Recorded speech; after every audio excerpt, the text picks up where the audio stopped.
The Golden Justice has fairly mediocre damage, but you can use its Mark to Pop ability to make all Desperados deal more damage. Now this can be pretty useful if you have a lot of Desperados, but it's a lot better than you think if you use a bunch of 2-3-0 Desperados, so let's go straight for this. And it's going to get pretty wild here on Muddy Puddles Chimps, of course going for a lot of cash spare, and when I say a lot of cash spare, I mean a lot of cash spare. Even though the strategy looks a bit goofy, it's pretty darn good and surprised me very much so.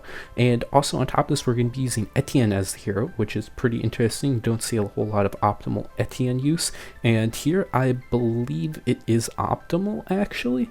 Psy might just be better because it's Psy, and Muddy Puddles isn't that hard of a map. I think Psy might be able to deal with the weaknesses, but I didn't test it out. And on top of this, run is also not like fully optimized, so there are a whole bunch of mistakes that you might spot throughout that I'll talk about. But I'll just be starting off with the casual round 21 air burst, and then I'll be moving into Psy and then getting a downdraft actually, which is interesting. You don't really see this tower a whole lot, but I'm going to need it to beat the early game, and it's going to help kind of clean up a little bit for these Desperados once I start to get a whole bunch of them up to tier 3, and that's going to be working out pretty well. I could have created the discount a little bit earlier, but that doesn't really matter a whole lot, I guess. It was still pretty effective in the early game, and I was just trying to find a cheap way to get by.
Moving along, I'm going to go for a whole bunch of tier 3s, and that's basically what the strategy revolves around. It's just having a lot of tier 3s with a super big range thanks to Etienne. That's really the only thing that Psy would be able to counter. Psy's cleanup is better and does have benefits on 98 greatly, which I did need a lot of help for, but Etienne's range buff was just huge in this case, and also I guess giving the free camo to some other towers that need it is good too. But moving along from that, I'm going to get a whole bunch of them, and as you'll notice, this is where the first inconsistency with good gameplay comes around. That said, I only get one discount. I didn't really realize that until it was too late, and then when I realized that, I was like, it's not worth it now, let me just keep building them, which was kind of around this point after I get the absolute zero, and then even after that it still would have been worth it, but I still didn't get it. So you could get 2 or even 3 discounts and you'll be saving a lot of money. From there, the mid game was pretty smooth. I just got a whole bunch of these, and basically the reason why this actually is working so well is, first of all, Etienne and Absolute Zero are just good together. Also, another thing to note is that this is with the bugged Absolute Zero, so it is not getting its slowdown reduction in range, which would help save, I believe, like at least a press from this run. So that is something that would save if the Absolute Zero wasn't bugged. But Etienne and the Absolute Zero are really good with cleanup together, and then the desperados just do a lot more damage than you think, especially when the mark to pop ability is active, and with the absolute zero just slowing everything down crazy amounts, it's gonna be working out pretty good. Plus the absolute zeros can do all the ceramic cleanup that I'm going to need, and the big thing is you don't need anything for round 100, which is actually a really big deal, because on these expert maps, as you know, you're going to need some force for round 100, especially some towers might need a whole Moab eliminator just to take out round 100, and having that in the rest of the setup isn't necessarily optimal. So being able to take out round 100 on these expert maps on Chimps is a pretty darn big deal, and these guys can do it. They have enough damage to be able to just hardcore take out the entire thing all by its own, which is pretty crazy. So that's really where a whole bunch more cash is going to be saved, because for example, if I needed to buy a whole first strike, this run would end up going from it's 79,000 at the end. Just to spoil it, it would be going from like 79,000 to I believe like 63,000, something around there, but just a lot less. 63,000 compared to 79,000 is a huge difference. So that's just a really big thing that it's able to do. So pretty good single target damage, really nice. That would work very well with Psy, but the extra range is a big thing, especially on muddy puddles where you really do need that extra range. On other maps, maybe not, but it's cool to see Etienne get some good use. This mid-game was actually really concerning, but once I got Etienne level 20 and got that permanent UCAP, things started to work out pretty well.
Rounding off the end of the game with the 90s, 95 went on pretty well, and the 96 is where I started to get some issues. I recognized from 96 that 98 was going to be pretty brutal, so I ended up going for 2 presses along with the Relentless, and then with the Absolute Zero, that's going to be going very well. Of course, at this time I didn't know it, but the Absolute Zero is bugged, so as I mentioned before, if the Absolute Zero is working correctly and I get the slow aura to Moabs in the radius, I bet that press and maybe even the second press, that's a pretty far shot, but maybe even that could be cut, because the slow aura is pretty powerful.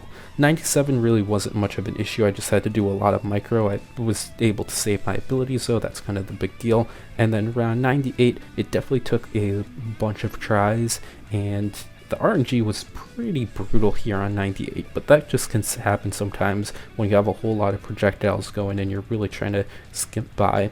So I was able to do that, use the abilities. Everything broke up way up there at the end. It didn't really look that close, but it was pretty not fun. And then around 99, I could just absolute zero everything all in range, which was pretty good. And then around 100, I did unfortunately need to buy one more Desperado. But with that, I did have enough damage. So if that was bought earlier, it would have been able to help out a little bit, I guess. Actually, a little more than a little bit. But with that, I was able to then get range buffs on the boomerangs, push everything back, and take it all out, which was pretty darn cool. So that is 79,000 cash spirit. Of course, it could be optimized. There's a whole bunch of things that I did wrong. This run was pretty crazy, but it actually wasn't played very well in a sense. So it is kind of just absolutely crazy, I'd say. Very cool strategy. Thanks for watching. If you want to help out the channel, you can check out these new videos, like and subscribe for more content, support the channel by becoming a member, and joining the Discord to chat with the community. Bye!